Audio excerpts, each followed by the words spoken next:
Hello, and welcome to Levels Plus Whenever, episode 160, where we're going to recap some games that I have played that came out this year, 2025, that I feel need to just get compressed into a singular video, because we're running out of time. It is mid-November already. So, we'll be talking about Hyrule Warriors Age of Imprisonment, Dragon Quest 1 and 2 HD 2D Remake, Night Striker Gear, Dear Me I Was, Ninja Gaiden Ragebound, and Absolum today. And this is all in prep of my Game Awards that I do content coming out next month. It's on top of mind right now as the year is quickly approaching its end. Time is mysterious, and what is it, honestly? So, what we're going to do is we'll spend about 3 to 5 minutes on each of these 6 games, just talking about what I think are highlights, maybe a couple lowlights, and just getting these thoughts out into the world before we get to the end-of-year content. So, Hyrule Warriors Age of Imprisonment is a solid follow-up to Age of Calamity. What I really like about it is that Link isn't here, which I know is a really silly thing to say, but this is Zelda's game, almost in some ways even more than Echoes of Wisdom, because Link is just not here. This is Zelda back in the time of Rauru in Tears of the Kingdom, doing all of the things leading up to Ganondorf trying to claim Hyrule. And so far, I've done about 2 missions in terms of story, as well as several side missions, and unlocked the armory and training grounds. Still a lot to do, way too much to do, honestly. The Warriors games are infamous for shoving way too much content, especially in the Hyrule Warriors ones.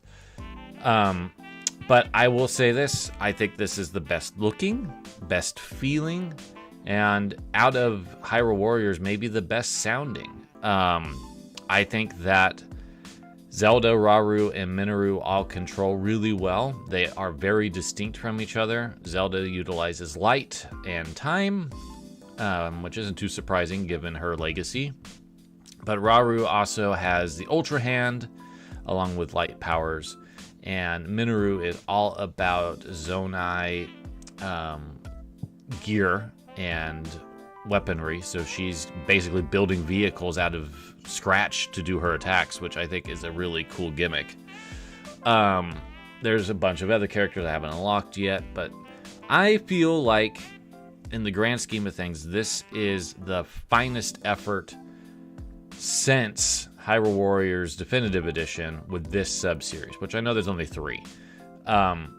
Because I think that making the story more focused on Zelda and that time frame that we barely saw in Tears of the Kingdom is much more interesting than what ultimately became fanon, not real storyline of Age of Calamity, and especially Hyrule Warriors. Ooh, Link is so cute storyline that led to a splitting of personalities and the new character Lana and Sia.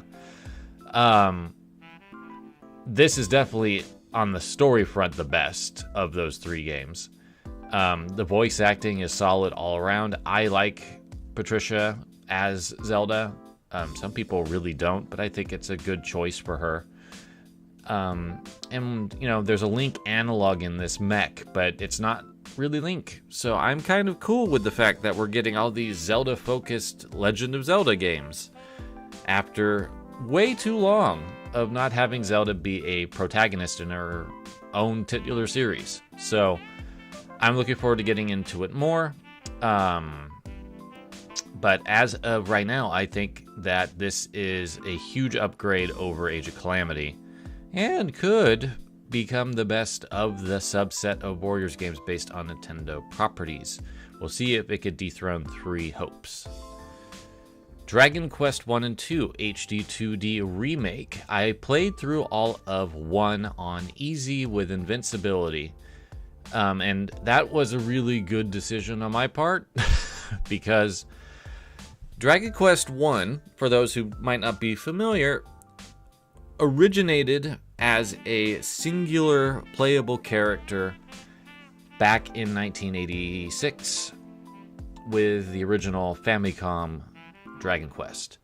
And they didn't change that in the remake. It is still a singular hero fighting off a bunch of enemies to get to the Dragon Lord and save the Princess Gwalin. Or Gwalin.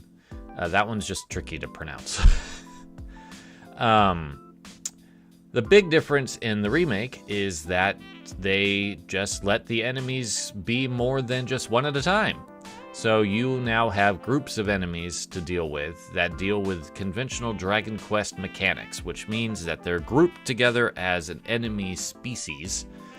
So if there's 3 on the left, let's say of slimes, and you have Drakis showing up, they're going to be separated from the slimes.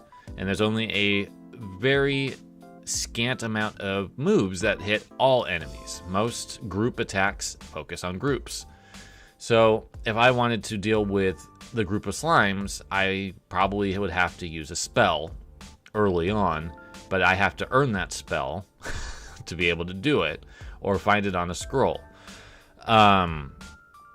So it's definitely more of a grindy game than even the original could be considered, because you're going to get into situations where you're fighting 2 to 3 different types of enemies that all do slightly different things, and it makes it hard for a singular playable character, even with a toolkit fairly fleshed out, to counteract.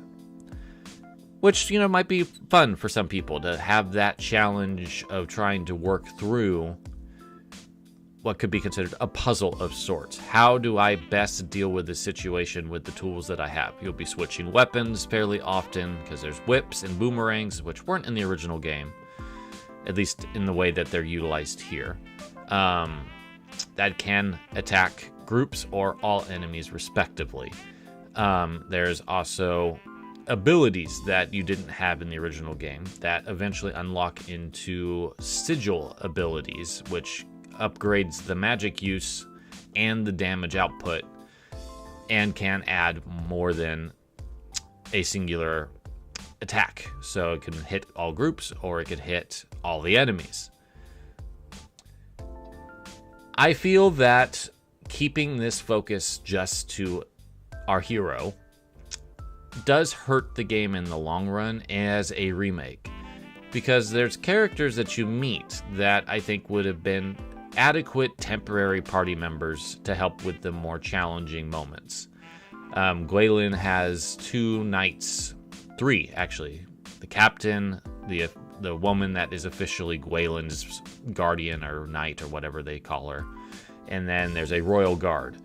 Those 3 characters could have maybe tagged in and out for a couple things. I thought that would have been a nice feature. You have a couple fairies that help you throughout the game that I think they also could have stepped in to at least help a little bit, even if you didn't directly control them. But they didn't do that. It is pretty much all hero all the time, outside of when you have Gwalin in your party, and she's basically just behind you, not doing anything beyond giving some commentary, which is totally fine given the context. I do like Gwalin's characterization here, that she is much more... I don't want to say that she's not damsel, because she absolutely is, but once you get to a certain point, she's definitely far more involved with the story, instead of just being left at the castle and you never talk to her, which I think was a good change. And I also like her personality being a little bit more fiery and resistant. So I think that that element's good. It looks great. Sugiyama rests in piss, but at least the orchestration of his score is well done. I think that mechanically despite being singular, I think that there's a lot of tools and options that could really give players that want to super engage with the mechanics here plenty to work with. They fleshed out the story a lot, and there's a bunch of secrets now in the game, secret spots, hidden items, mini medals. There's a lot of content here. It took me about 11 hours to get through the game with the invincibility on, so I was fairly completionist about it, and I liked it. I didn't love it, though. Night Striker Gear is a brand new game by M2 based on Taito's Night Striker and similar games like Galactic Storm and Aquajack off the top of mind, that I think is the best feeling and looking and playing of that line of games. This is an exquisite follow-up that just has everything you would want in a behind-the-back shoot-'em-up. And when you learn that the, I believe, director of Ikaruga worked on this game, it starts to make a lot of sense, because there's just a lot of similar feel comparing those two games. And I haven't played a lot of Ikaruga, so I can't get too deep into it. No, there's not color swapping in terms of you have to change your car to match something. It doesn't quite work like that. But what is nice about it is that as bullets approach you, they change color. So they start orange, but as they approach you, they turn pink. So it's like, oh, pink is danger. You need to not be in the space where those bullets are going because they're going to hit you. I think that's a really cool gimmick that adds a lot to just being able to quickly read the screen, because there's a lot going on. You also get a mech, as I accidentally mentioned early. That is basically like super mode, where you can dish out a lot of damage really fast and build it up to a max gear, thus the name, to just deliver a bunch of damage really fast. And while it makes you a slightly bigger target while you're in that mode, the payoff is huge, because you get a lot more damage dealt in a short time frame than you can in your conventional car. Soundtrack is nice. I don't remember too much about it other than it being a good bop. On the whole, I feel like Night Striker Gear is excellent. The biggest critique I have about it is a limited credit system, which M2 likes to do for their own games. They have that old school mentality of get good, and that's just not where I am as a human being in 2025. But I think that's a frustration that only some people will have. If you are the type that really gets into these style of games, I think you're going to eat it up and have a wonderful time. Highly recommend it if you are into arcade shoot-'em-up action. Dear Me I Was, absolutely stunning interactive novel. Barely interactive. Gotta throw that up front. You choose the food that our protagonist eats in order. You then have a few opportunities to draw or interact with a scene, like pulling a box out from underneath a bench, or closing a ring box. That is basically the gameplay, and it's about an hour long. The premise of this is not so much for like gameplay tactile feel, but for emotional weight and impact. And on that front, Dear Me I Was delivers incredibly. It is gorgeous start to finish with beautiful artwork done by the Hotel Dusk and Another Code art director. I forget his name. It'll be down here at the bottom. I realized with this game how much I forgot that I needed to include him in my list of favorite artists in games, because I love his art style. I really do. And Dear Me I Was is perhaps the most elegant execution of the rotoscoped stop motion animation style that he's been kind of pushing in his games going back to the original Another Code. It is impeccably done here. Just absolutely gorgeous line work that flows from one frame to the next beautifully. Occasionally it gets splashed with watercolor that just gives so much emotional heft. And this is an emotional game, for sure. It's basically a journal of a woman's life from when she was very young to when she is in her elder years. And I loved it. I absolutely adored so much about this game, beyond the fact that you don't really interact with it a whole lot. That's not the point. The point is to go along with its story and to engage with it on that level, more so than feeling like it's a traditional adventure game. That's not what it is. If you have any sense of art appreciation, like interactive novels, or just really want to experience a very, very well done emotional experience, I can't recommend Dear Me, I Was Enough, along with Another Code Recollection, which has much more gameplay to it, but is just kind of similar in how it's built. Because I imagine a lot of the same team that worked on that worked on this. Beautiful achievement. Ninja Gaiden Ragebound is a new game in the series done in a 2D style by the Game Kitchen, who are the Blasphemous devs. And I have to say that I appreciate the accessibility options. Again, I am all about accessibility in my 40s. I am not all about beating myself up against a game trying to get good at it at this point. I'm just not that type of player anymore. I think I got that out of me in my teens and maybe 20s. And now I just want to go through a game and enjoy playing it and not necessarily butt heads with difficulty or challenge, I guess. If you want that, Ninja Gaiden Ragebound has that in spades, for sure. There's no question that this is a challenging, difficult game that will want you to learn how to get through it the most effectively. But they have an invincibility option. So I get to enjoy it just as much as someone who wants to go through and maybe turn the parameters up that if you get touched, you die. That's the cool thing about accessibility. It can go both ways. And I really appreciate that about Ragebound. It is a beautiful, hand-animated game that plays really beautifully. It feels good. Kenji has a really solid moveset that I unfortunately forgot in the gap of time between playing the tutorial level and the first stage, which was about a month and a half to 2 months. And even without using the full toolkit, I was enjoying myself running through the stages, bouncing off of attacks to use that as a second jump, charging up attacks to get through the shielded enemies. It feels really good to play. And I can't say that I'm disappointed by any aspect of it, honestly.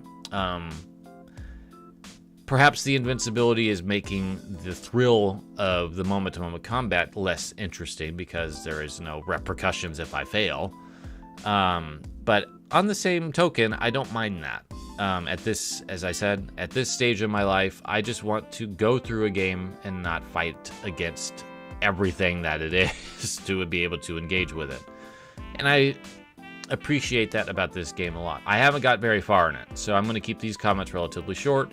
But I'm just going to say that I think this is a worthy follow-up to the NES trilogy, which is what this is going for. All right. Last but certainly not least is the game that I feel could be a top 3 Game of the Year contender, Absolum. This is by Guard Crush, who worked with Lizard Cube on the gameplay components of Streets of Rage 4. And I believe they were also involved with the Wonder Boy, The Dragon's Trap remake as well. And while Lizard Cube went on to work on Shinobi for Sega, Guard Crush and .emu teamed up with Super Monks to do the visuals for this game. And boy, it's a great combination, because this game is a stunner to look at. Incredible animation, incredible backgrounds, and it plays like a dream. Like everything that Streets of Rage 4 brought to the table is more or less here in Absolum.